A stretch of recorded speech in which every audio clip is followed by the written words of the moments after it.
Il y a eu des hommes, ici même à Modette, qui ont défendu, je dirais, ce projet de l'époque en commémoration de cette guerre, Première Guerre mondiale.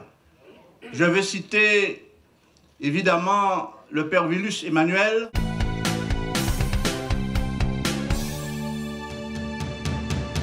C'est une fête particulière, c'était d'abord un patrimoine et j'ai cité deux hommes, même trois, qui ont créé cette fête. Je vais parler de feu Emmanuel Villus, qui était un ancien combattant. J'ai cité deux politiques, Marlène Captan et feu Francisco Baptiste. C'est eux qui ont mis en place cette fête de quartier depuis quelques années maintenant. Et donc, dans ce cadre-là, les associations de Modette, toutes tendances confondues, ont contribué à l'organisation de cette belle fête parce que c'est culturel, c'est sportif et c'est patrimonial en même temps. Monsieur le maire a dit sans les associations, il n'y a pas eu de fête. Effectivement, nous contribuons à l'organisation de la fête de Modette chaque année. Toutes les manifestations qui sont proposées à la population, nous sommes à l'origine. Alors, samedi, on a eu la retraite au flambeau avec Dynamique Loisa et l'association Ticano du Gosier.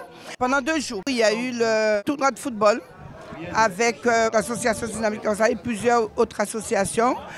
Donc moi je dis et je pense que sans les associations, il n'y aurait pas eu vraiment la fête de Modette. Donc il faut dire que c'est l'association qui, avec la municipalité, qui met en place la fête de Modette.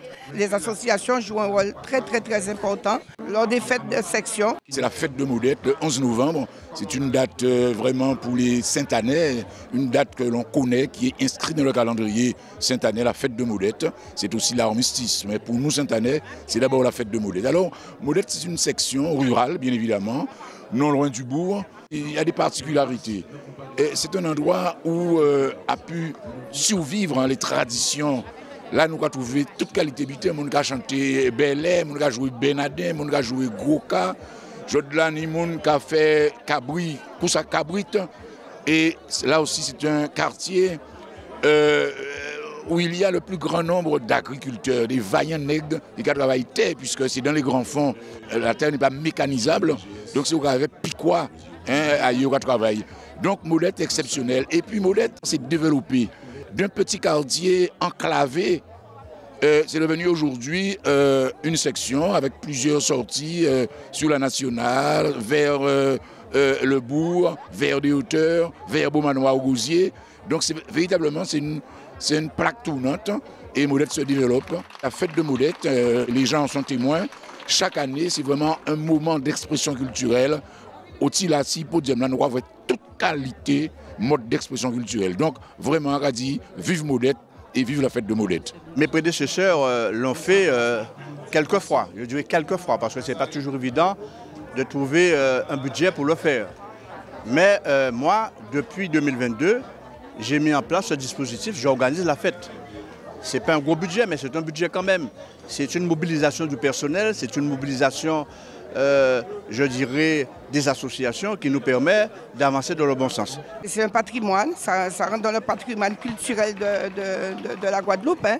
Les petites fêtes de section où la population se rencontre, où nous avons des temps d'échange, des moments importants entre la population même et les invités qui viennent nous soutenir lors de la fête. Modette, effectivement, comme je l'ai dit, c'est un quartier qui fait bon vivre. Et évidemment, nous avons célébré la messe avec le Père Lavaux qui a su mettre un dispositif pour avancer dans le bon sens. Voilà pourquoi que cette fête, c'est une fête particulière qui me tient beaucoup à cœur parce que nous avons des gens de toutes tendances qui veulent travailler.